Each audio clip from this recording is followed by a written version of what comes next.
Hey guys, this is Red and Blue, the channel on YouTube for all things PSG in English. And today we're going to talk about PSG, but in a kind of convoluted way, I guess.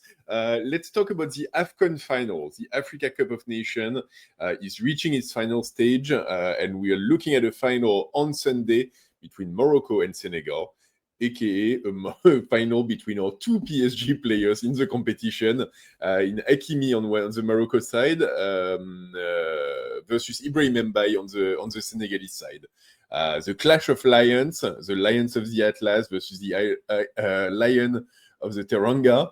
And yeah, what's really like a bit of a dream final for this tournament that's been really living up to its promises. Two semi-finals that were super intense, very well fought, very interesting. So let's dive into what to expect from this final and what's to look forward to. So first, the two teams. So the semi-finals. Morocco came off again, qualified. Sorry, versus Nigeria. Nigeria was kind of like the sensation of the tournament, like that one team that seemed to be flying throughout. And ultimately, Morocco managed to see them off after a very tense 0-0 draw. And on penalty, 4-2 on penalties. So a very, very close game. But I think like ultimately, a game that Morocco managed to dominate, despite Nigeria coming into it probably slightly as favorites for this one. Morocco displayed, I think, like a really world-class level of physical intensity and managing to play as a block. And they managed to really completely turn off the attacking power of this Nigeria side of Osimhen. Osimhen and the other one from Atalanta. And so, yeah, like ultimately managed to really dominate this game, take control of this game, really live up to the hype, because ultimately Morocco is really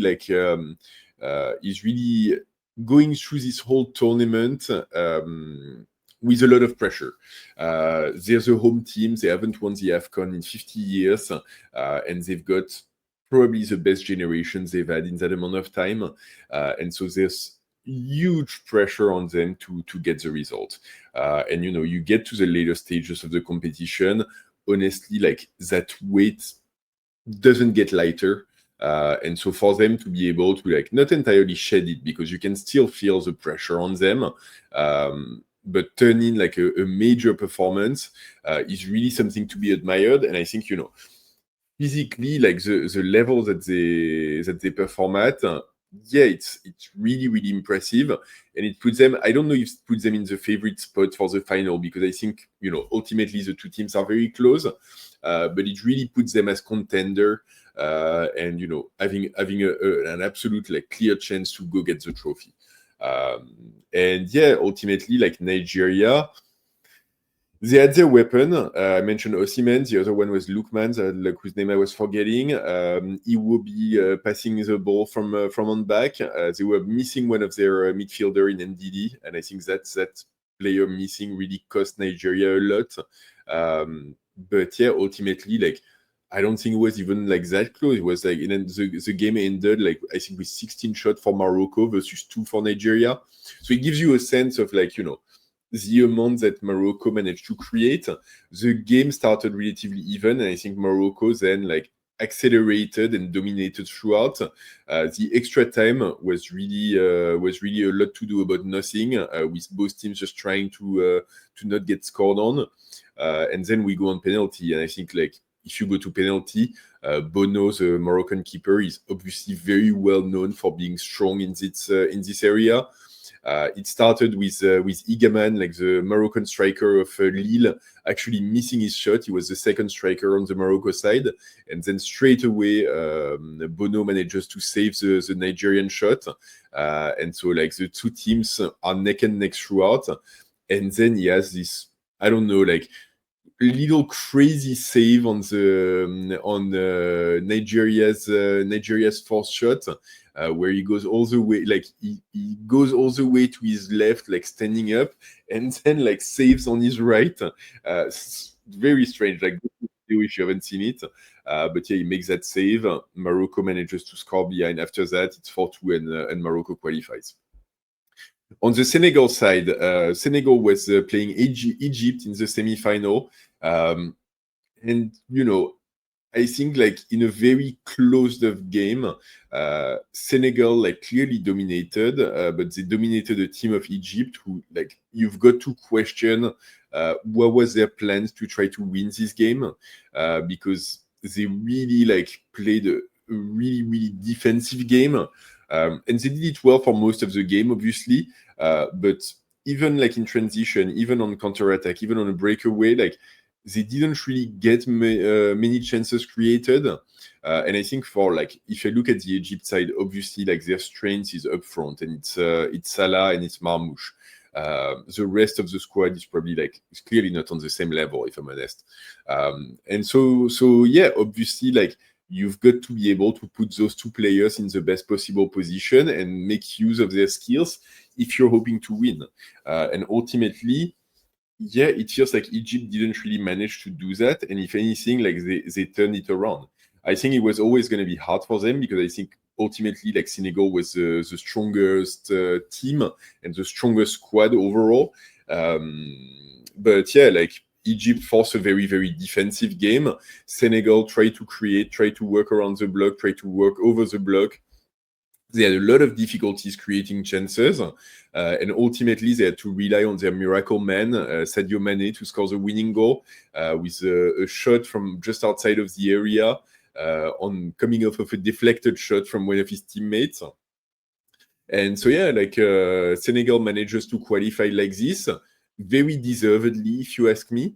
And yeah, showing the fact that they didn't really have to fear much of anything against Egypt, because Egypt really didn't have any opportunities. But at the same time, it took them a long time and kind of a funny situation to break down that defensive blocks.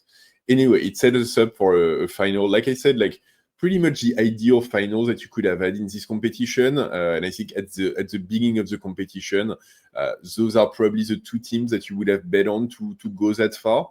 And so it should be a very, very interesting matchup. And I think, the one thing to note, just before we go into the matchup, is that Senegal is going to be missing two key players because they picked up yellow cards, and so will be suspended.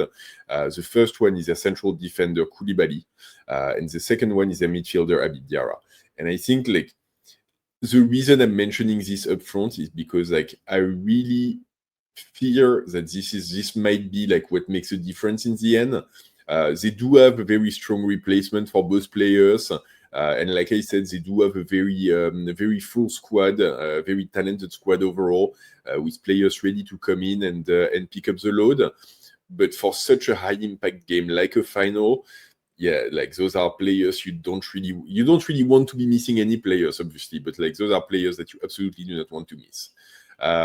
Beyond that, I think the question mark will be like, I think it's going to be a question of physicality and intensity and mentality on the Moroccan side versus like individual talent and overall like squad quality on the Senegalese side.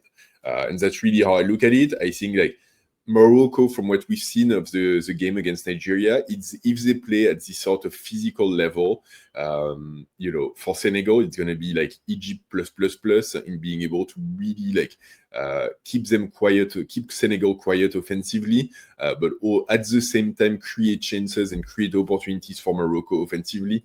And so that'd be a very tough proposition to navigate. The mental and the mental element of it all is going to be very interesting as well. Like I said, Morocco has huge pressure to win this one. They're at home, so they're going to be benefiting from a full stadium of people cheering them on. But a final is such a unique game.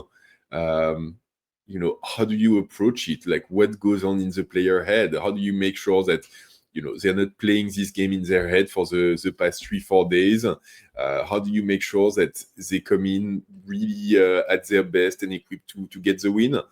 I think as a French football fan, it reminds me of when we like the French national team had to play finals at home, both the World Cup in '98 and the Euro in 2016. 98 we were coming up against Brazil. And really managed to come in fresh mentally and really dominate the game. Obviously, we win it 3-0. Zidane all of a sudden like blows up and really like as a masterclass performance in this game.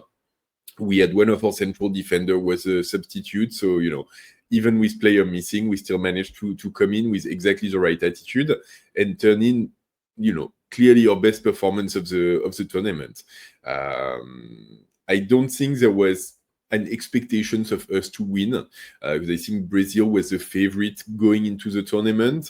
But yeah, obviously you reach that final stage and you're at home, and all of a sudden, the spotlight is on you. The second one, the Euro in 2016, that was France v Portugal, which we ended up losing. And I think this one, it's like maybe that's the one that I would compare the most with Morocco situation. Not saying they're gonna lose as well, but like we had beaten the prohibitive favorite in the semi-finals against Germany and managed to qualify to the final. We get onto the final versus Portugal, who had a strong team, but not the strongest team of the tournament.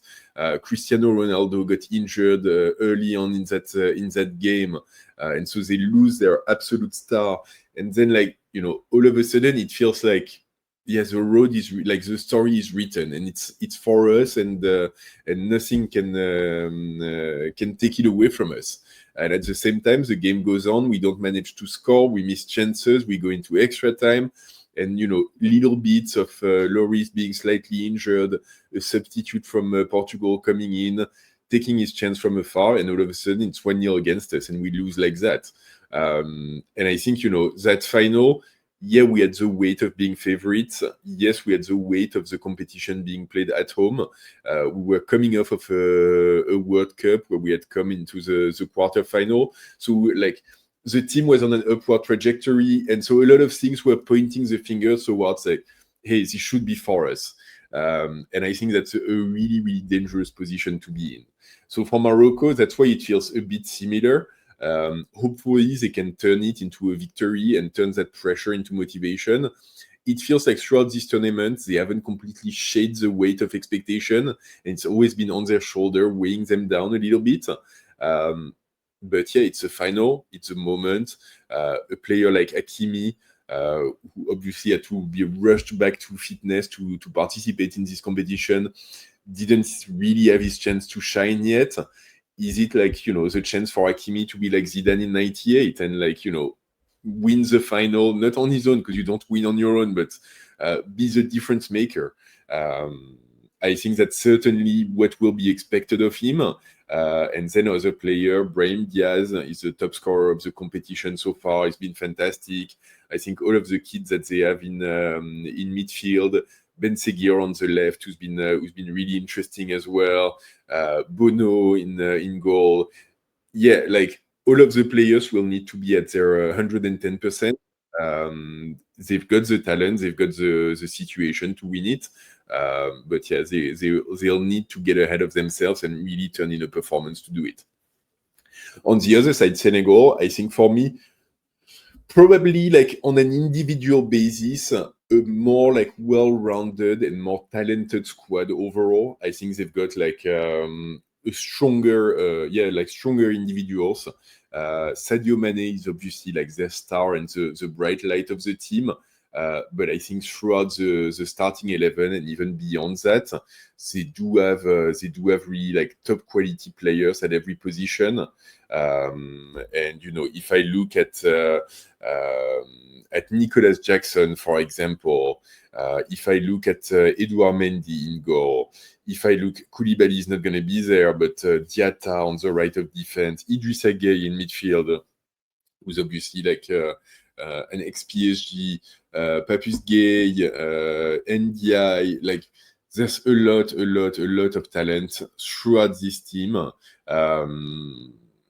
And so yeah, like I think probably like the strongest 11.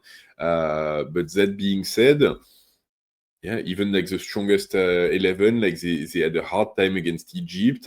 They only managed to score on a superstar opportunity from Mané. So what happens when all of a sudden they're in the washing machine of the Rabat National Stadium against like 90,000 Moroccan people screaming their head off and pushing their team? It's a hard context for them. They're going to be missing 2 key starters as well, including, I'm pretty sure, their captain Koulibaly. Or is it Mané, their captain? I'm not like I'm actually not entirely sure. But yeah, like they're gonna be missing a couple of players. Yeah, Koulibaly is their captain, so they're gonna be missing their captain. That's a big hit. And yeah, anything can happen. Anything can happen. It's a very hard game to forecast. I think it's going to be a very interesting game. Honestly, should be really enjoyable because both teams are really talented and really good at what they do.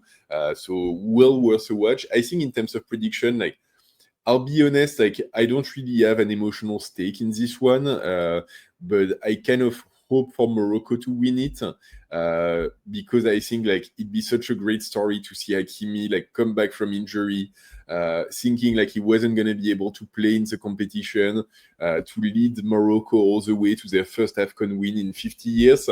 I think it'd be like such a nice narrative for a player that, as a PSG fan, I absolutely adore.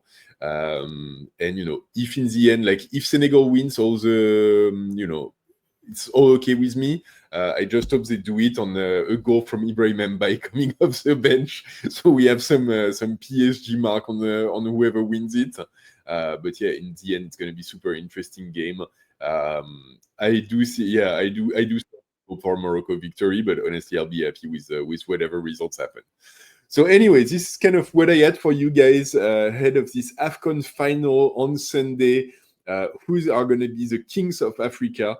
Is it going to be Morocco? Is it going to be Senegal? The top lions of the continent, I guess. Let me know in the comment what you think and who you expect is going to take home the trophy.